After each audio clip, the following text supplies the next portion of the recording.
Bonjour et bienvenue à la série Un objet, deux regards, le site Cartier-Roberval et ses collections. Cette série de rencontres entre spécialistes vous est proposée par l'Unité mixte de recherche Capital et Patrimoine avec l'objectif de partager largement les connaissances sur les formidables collections du site Cartier-Roberval. La série a été conçue et scénarisée par Habib Saïdi, professeur au département de sciences historiques de l'Université Laval. Alors, l'objet au centre de l'entretien d'aujourd'hui, c'est le pot de pharmacie, qui pouvait avoir plus d'une forme d'ailleurs. Alors, que nous dit cet objet rescapé du temps? Qui l'a utilisé et à quelle fin? Et quelle est sa signification au fil de la science et de la culture?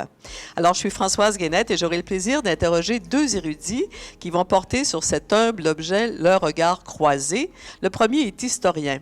Alors, Jacques Mathieu, bonjour. Bonjour. Vous êtes professeur émérite de l'Université Laval, spécialiste de la Nouvelle-France. Vous avez notamment publié L'Anéda, l'arbre de vie, le premier livre de plantes du Canada. Alors, il s'agit d'une étude et de la reproduction d'un livre publié à Paris en latin en 1635 et qui présentait 45 plantes jusque-là inconnues en Europe. Vous avez également signé avec Alain Asselin et Jacques Caillouette l'ouvrage Curieuse histoire de plantes du Canada, paru en 4 tomes chez Septentrion. Alors, merci d'être avec nous aujourd'hui. C'est plaisir. Alors, le second est également professeur émérite de l'Université Laval, Gilles Barbeau, bonjour. Bonjour, madame. Alors, vous avez été doyen de la faculté de pharmacie. Vous avez enseigné l'histoire de la pharmacie, ce que vous avez fait aussi à l'Université du Troisième Âge de Québec. Vous avez été lauréat en 2017 du prix Parmentier, décerné par l'Académie internationale d'histoire de la pharmacie, et vous avez publié, entre autres, Curieuse histoire d'apothicaire. Alors, on va parler d'apothicaire, mais parlons d'abord de l'objet. Alors, on a retrouvé, en fait, les fragments de 2 pots de pharmacie, différents d'ailleurs, au site Cartier-Roberval, quand on a amorcé des fouilles en 2005. Alors, Jacques Mathieu, rappelez-nous d'abord les grandes lignes de cette première colonie française en Amérique. Bien, il faut savoir que pour Jacques Cartier, c'est son 3e voyage en Amérique du Nord. Il était venu en 1534-35. En 1535-36, il passe l'hiver près de la ville de Québec, un hiver de toute façon dévastateur pour lui et tout son équipage. Son 3e voyage, en 1541, oui, il s'installe à ce qui est devenu le parc Cartier-Roberval. C'est son 3e voyage, mais il a un nouveau patron, qui est Roberval. Par contre, Roberval ne viendra que l'année suivante. Donc, l'année 1541-42, c'est Jacques Cartier qui est là. L'année suivante, c'est Roberval qui occupera le site. Voilà. Alors, ce pot de pharmacie, les fragments qu'on a retrouvés, est-ce que c'est une preuve irréfutable qu'un apothicaire faisait partie de l'expédition? Monsieur Barbeau. Comme vous l'avez dit, il y a plusieurs types de pots de pharmacie, les pots de remonte, les albarelles, etc., les pots de thériaque. Mais les fragments qu'on a trouvés appartiennent, semble-t-il, à un pot qu'on nomme chevrette.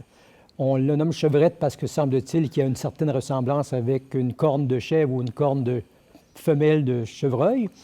Mais ce pot de chevrette, à l'époque, était destiné uniquement aux apothicaires. Il y a eu beaucoup de procès d'apothicaires contre des épiciers parisiens parce qu'ils utilisaient, eux, les pots de chevrette. Alors, cette chevrette est bien c'est un indicateur qu'il pourrait y avoir eu un apothicaire dans le groupe Cartier-Roberval.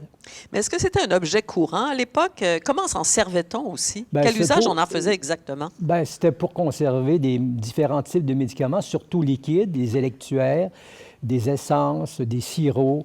C'était à quoi servait la chevrette. Voilà. Est-ce que la présence de cet objet suppose une grande planification de la part de Cartier, de la part des colonisateurs?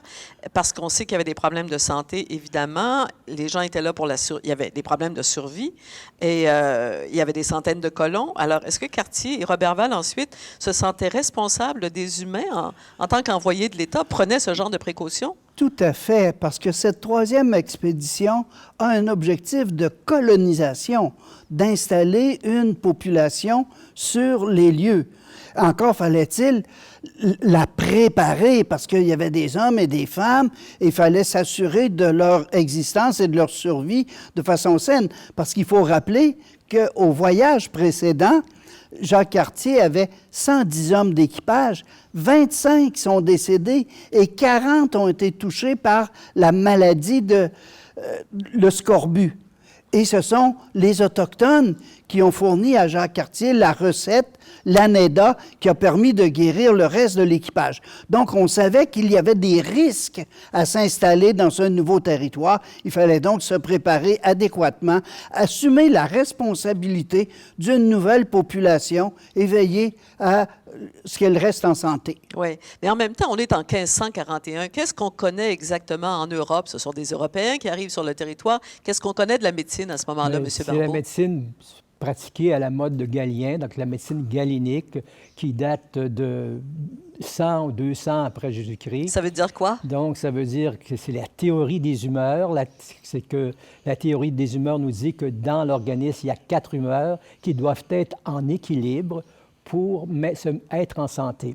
Alors, quand une humeur est en déséquilibre ou qu'il manque d'une certaine humeur ou qu'il y en a une de trop, on doit l'enlever. C'est pour ça qu'on utilisait abondamment les saignées qui étaient destinées à rétablir l'équilibre des humeurs, les clystères qui étaient des espèces de lavements différents qu'on utilisait aussi. Alors, les saignées, il y en a eu beaucoup, beaucoup. C'était certainement même ici, à l'époque de la colonie française, on faisait de la saignée pour rétablir l'équilibre et redonner la santé. C'était ça. Et aussi, bien sûr, les plantes médicinales, les minéraux et les substances animales qu'on utilisait, oui, comme la cantharide, par exemple. Ah, d'accord, d'accord. Mais à quel moment commence la médecine qu'on appellerait moderne? À quel moment ça a changé un peu cette vision de la médecine? Bien, je pense que c'était avec l'arrivée de Paracelse, qui est un médecin, apothicaire, alchimiste, qui a renié le passé, toute la médecine de Galien, il était contre, et qui s'est mis à enseigner une médecine différente qui était basée sur des observations qu'il avait faites lorsqu'il était chirurgien dans les armées hollandaises. Il a été pendant des années à faire la guerre avec les armées hollandaises. Et déjà, lui, il préconisait de maintenir les plaies propres et de ne pas cautériser, d'utiliser des substances antiseptiques.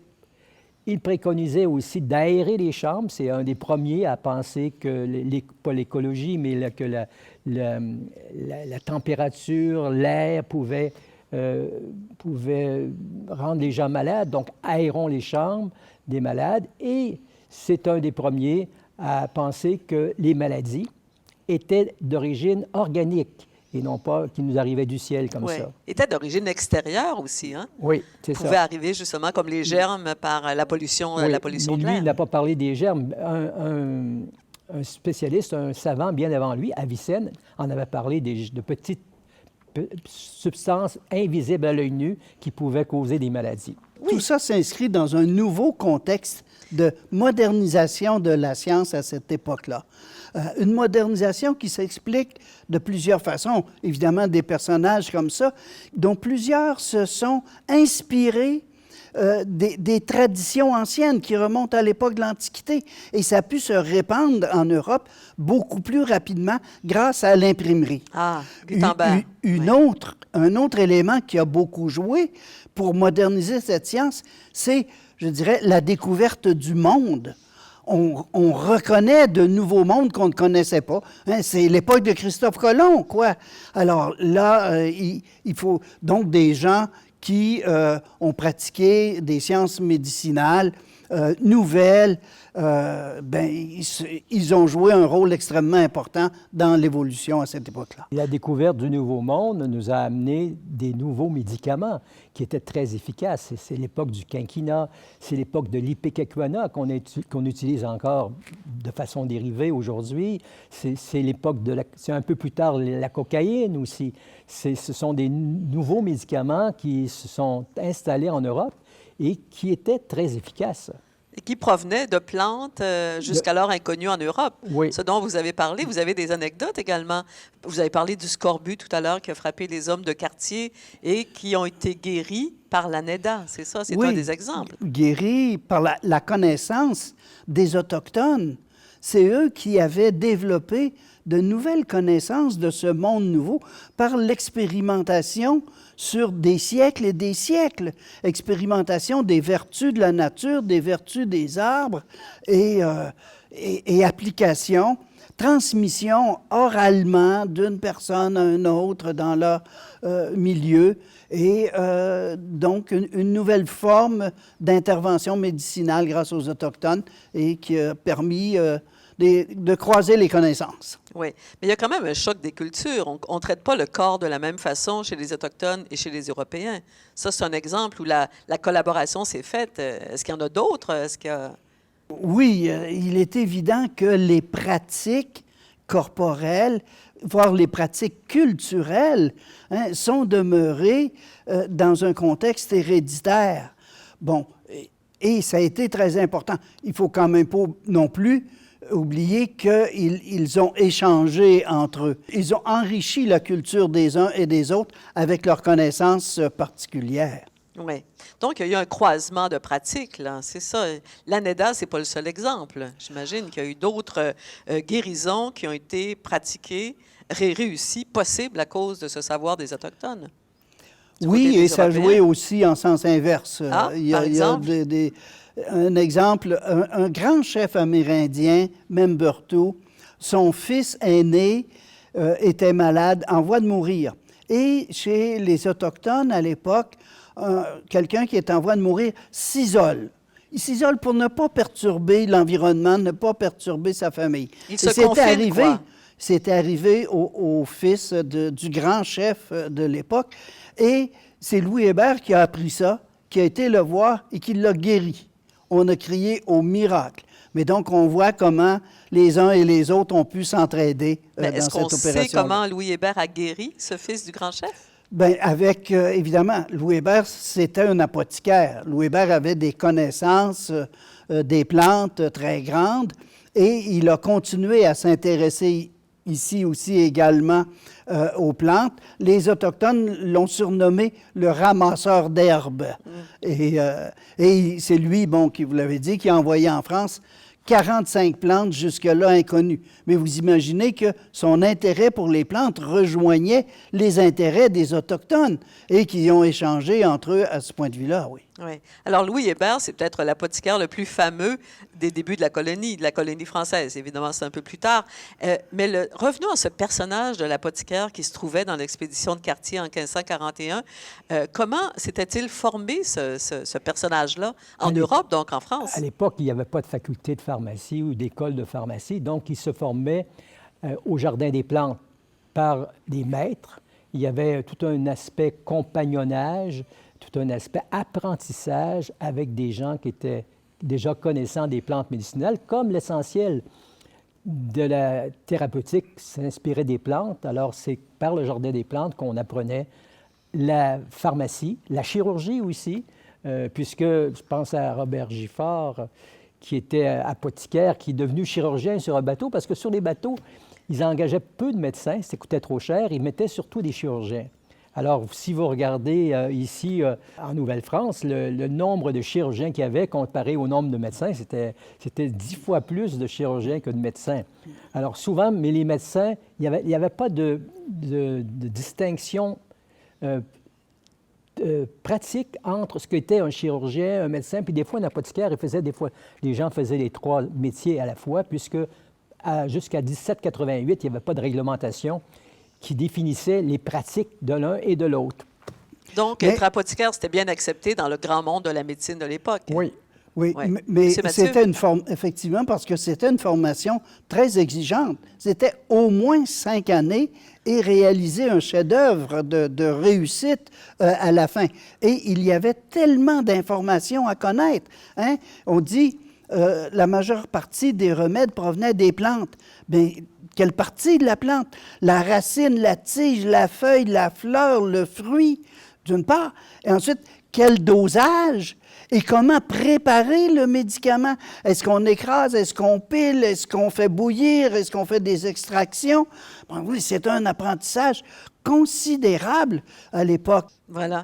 Mais donc, la pharmacopée, comme on la connaissait à ce moment-là en Europe, c'est vraiment enrichie de toutes ces plantes indigènes du Canada qu'on a ramenées en France. Hein? Vous en avez parlé des 45 plantes ramenées, mentionnées dans ce livre de Cornuty. Oui, certainement, oui, dont des plantes, dont une des plantes qu'avait envoyée Louis Hébert en France, qui est devenue une substance anticancéreuse ici ensuite, qui existe toujours dans notre pharmacopée moderne. Quelle est cette substance-là? Je ne me rappelle plus de son nom. Là. C'est tiré d'une plante... D'un if, peut-être? Hein? D'un conifère? Non, l'if, c'est pas une plante que Louis Hébert avait envoyée. L'if, bon, plus qu'on en parle, des plantes qui ont donné des médicaments modernes. L'if en était une, Taxus canadensis, mais qui est surtout l'if du Pacifique et l'if européen d'abord, a donné ce qu'on appelle le taxol, le taxotère, qui est toujours utilisé dans différents types de cancers. Mais on parle d'une plante qui est vraiment toujours utilisée et dont on extrait la quinine, le quinquina, qui est toujours utilisée en Afrique. C'est une des plantes les plus utilisées au monde actuellement.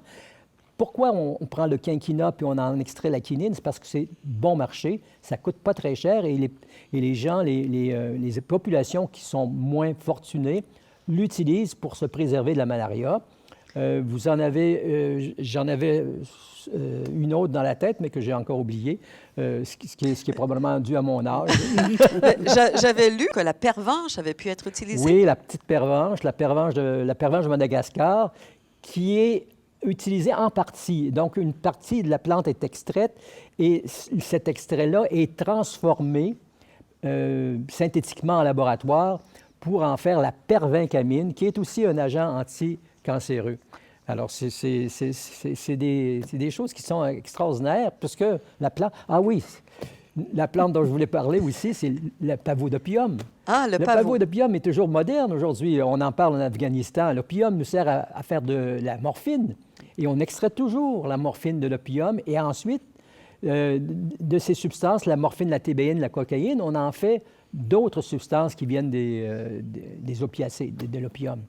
Donc, c'est intéressant, ça aussi. Hein? Tout à fait. Monsieur Mathieu? On a évoqué tout à l'heure la science moderne. Il faut savoir que les savants de l'époque ont beaucoup échangé entre eux, correspondu. Et ce sont des savants qui restent dans nos connaissances. Hein, Charles de l'Écluse, Clusius, les frères Bohain, qui ont produit, qui ont échangé. Beaucoup d'entre eux ont été formés par Rabelais. Donc, la science moderne est extrêmement importante et toutes ces plantes du Canada, transposées au Jardin des plantes à Paris, que l'on trouve d'ailleurs encore en partie au Muséum d'histoire naturelle à Paris, bien, ça a contribué à établir des collaborations entre les différentes cultures. D'ailleurs, quand on dit science moderne, je ne sais pas trop à quoi on fait référence, puisque c'était moderne à l'époque, c'est moderne maintenant. Fait que quand on était au 17e siècle, bien, c'était leur science moderne. Comprenez-vous ce que vous faites référence, peut-être la science d'aujourd'hui, au 19e ou 20e siècle, c'est peut-être plus moderne, entre guillemets, mais c'était, à l'époque, la meilleure médecine qu'ils pouvaient avoir. C'était, comme aujourd'hui, la médecine qu'on dit, ah, c'est notre meilleure médecine, mais dans 200 ans, je ne sais pas ce qu'on dira. Je reviens à ce Cornuti, hein, qui a pris la peine d'identifier ces 45 plantes et tout ça. Qui était-il exactement? Pouvez-vous nous en parler un petit peu? Bien, Cornuti était un médecin formé à l'école de médecine. Son père avait été aussi médecin. Et aussi, la médecine à l'époque, elle est extrêmement centrée sur les plantes. Les remèdes, à 90 au moins, ce sont des plantes. Il y a un petit peu les minéraux qui apparaîtront, mais un peu plus tardivement. Et ces personnages-là, vont tenter d'innover avec les connaissances que l'on obtient d'ailleurs. Et ils ont une démarche strictement scientifique. Hein? Les plantes, ils les décrivent en détail. Ils racontent comment ils évoluent, comment ils survivent, comment ils produisent des fleurs et des fruits. Et après, aussi, comment est-ce que... Mais ce n'est pas vraiment Cornuti qui l'a fait, mais il s'en est un peu servi. Comment est-ce qu'on fabrique un médicament à partir de ces plantes-là? Mais il va signaler quel médicament on va utiliser, oui. Voilà, donc un livre précieux, mais publié quand même près de 100 ans après l'expédition de Cartier et de Roberval. Alors, si on en revient à ces fameux pots de pharmacie qu'on a trouvés sur le site, qu'est-ce qu'on peut imaginer? Comment ont-ils été utilisés? Est-ce que, par exemple, on a utilisé l'apothicaire qui s'en est servi à utiliser des plantes que des Autochtones lui auraient apportées? Est-ce qu'on peut aller jusque-là? Ils ont probablement, l'apothicaire a apporté avec lui certainement une partie de ces médicaments, comme a fait aussi Louis Hébert, mais selon moi, les Autochtones ont apporté à l'apothicaire des médicaments qu'ils avaient. Et probablement, comme les apothicaires, la première chose qu'ils faisaient, ils faisaient de l'infusion. Donc, on les mettait dans de l'eau ou de l'alcool pour obtenir une substance plus concentrée, plus active, tirée de la plante, parce qu'on ne mangeait pas la plante comme telle. On la préparait. On pouvait aussi, certainement qu'ils avaient du suif. Alors, ils pouvaient, avec le suif, préparer des onguents, des pommades. Pour administrer avec aussi des plantes qu'utilisaient les Autochtones. Parce que les Autochtones, par exemple, le nerf brun, ils utilisaient ça. Les Européens l'ont utilisé, qui est un laxatif très puissant, qui a été utilisé par les médecins, même ici. Les médecins qui pratiquaient à l'Hôtel-Dieu utilisaient le sirop de nerf brun comme laxatif. Puis il faut dire qu'aussi à l'époque, puis même un peu plus tard, une grande partie de la médication végétale, mais minérale. Tout à l'heure, on parlait des minéraux, mais vous savez qu'il y en a encore des minéraux en pharmacie, le fer, le calcium, le magnésium. Bon, alors une grande partie de substances végétales, animales ou minérales étaient transformées et utilisées, par exemple, à l'Hôtel-Dieu de Québec, par les religieuses qui avaient des personnages qui connaissaient les médicaments, des apothicaires probablement. Alors, c'est fascinant quand même parce qu'on voit des fragments, un ou deux pots de pharmacie, ça nous ouvre une grande porte sur le passé de la médecine et de la pharmacopée. Pendant ces 2 ans de l'établissement de Cap-Rouge, donc de 1541 à 1543, est-ce qu'on peut dire que 2 conceptions de la médecine ou des soins du corps se sont frottées l'une à l'autre? Ben, je le croirais, certainement, puisque ils ont été là 2 ans. Pendant les 2 années qu'ils ont été là, et certainement que la provision de médicaments apportée par l'apothicaire n'a pas survécu, entre guillemets, il l'a épuisé. Donc, forcément qu'il a dû utiliser ce que les Autochtones connaissaient, et ils en connaissaient long sur la médecine. Oui. Et elle était aussi probablement assez différente de celle qui était pratiquée en Europe, puisqu'il y avait tout l'aspect spirituel dans la médecine autochtone qui n'était pas comme telle en Europe. On la retrouvait, cet aspect spirituel-là, on retrouvait ça chez les Grecs, dans la façon de soigner. Mais les Autochtones avaient un aspect spirituel dans la façon de soigner, qui était probablement une espèce de psychothérapie aussi, là, qui était différent de ce que les Européens connaissaient avec les plantes médicinales. Donc, il y avait 2 conceptions un peu différentes du corps, du rapport au corps. Oui, pour les Autochtones, un rituel d'intervention très particulier avec un chaman qui, s'adressait à l'esprit et des connaissances issues d'expérimentation séculaire et transmises oralement, alors que du côté français, bien, c'était beaucoup des connaissances reconnues par suite d'expérimentation. C'était un savoir qui se transmettait par les livres. Et donc, voilà ce qu'était la connaissance. Et aussi, il faut ajouter, c'est les débuts de la colonisation française. Et effectivement, il y a eu des pertes de connaissances dans la transmission. La NEDA, qui avait guéri l'équipage de Jacques Cartier, bien, quand Champlain vient, il ne sait pas comment faire. Puis lui aussi, il y a beaucoup de membres de son équipage qui vont mourir du scorbut. Et même de Cartier à Roberval, parce que Cartier, en 1541, est parti dès 1542. Puis il a rencontré Roberval du côté de Terre-Neuve. Et Roberval s'est envenu. Alors, même la transmission entre les deux était loin d'être évidente, là. Donc, ça s'est perdu, ça a été retrouvé, mais oui, tout à fait. C'est pas un fil continu, là, non, pas cette du histoire-là. Tout. Non. Voilà. Écoutez, c'est formidable, mais on a l'impression qu'en étudiant Cartier-Roberval, on voit un site où les transitions se sont produites, c'est-à-dire qu'il y a eu une double transition du vieux vers le nouveau monde, de la Renaissance vers la modernité. Enfin, c'est vraiment un lieu de croisement malgré tout, hein, même si la ligne n'a pas été très, très fidèle d'un siècle à l'autre. Oui, je pense qu'il y a eu des transitions majeures au plan culturel, en évolution dans le temps et en évolution dans l'espace et en en partage de connaissances entre les cultures. Donc, de communication qui ont beaucoup contribué à faire évoluer les connaissances de l'époque chez les uns et les autres. Oui, jusqu'à influencer le parcours des humains qui ont vécu ces rencontres-là. Qu'est-ce qu'on peut en penser, M. Barbeau? Je ne sais pas.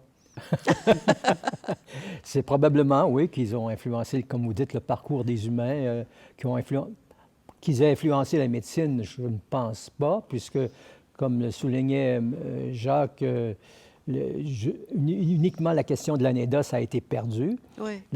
Il a fallu attendre le 18e siècle pour retrouver un peu comment guérir le scorbut avec les expéditions de James Cook, là, pour la vitamine C, puis qu'ils utilisaient les fruits. Ils ont s'aperçu que les fruits et légumes pouvaient guérir le scorbut. Mais il y a certainement eu une coupure là, après Jacques Cartier, après ça a été Champlain. Champlain n'avait pas de connaissances médicinales particulières. Il aimait les roses, on le sait, mais... et après Champlain, bien, la culture, la colonisation française s'est installée avec, là, à ce moment-là, les apothicaires du Nouveau Monde. Alors, qu'est-ce qu'il reste à dire sur ces pots de pharmacie? Est-ce qu'il y a autre chose à ajouter? Quel sens on peut leur trouver, là, ces fragments retrouvés au site Cartier-Roberval? Bien, il faut voir que, comme la majeure partie des objets du passé, ils sont porteurs de signification. Et leur signification est très particulière parce qu'elle vise comment protéger les personnes pour favoriser la qualité de leur avenir et de leur devenir. Et ça, parfois, ça peut être en empruntant des savoirs aux autres, en puisant dans la culture des autres, mais aussi en approfondissant ses propres démarches scientifiques. Tout ça pour l'avenir. Merci beaucoup à vous deux. On va s'arrêter sur cette conclusion. Merci Gilles Barbeau. Merci beaucoup Jacques Mathieu. Plaisir. Merci à vous.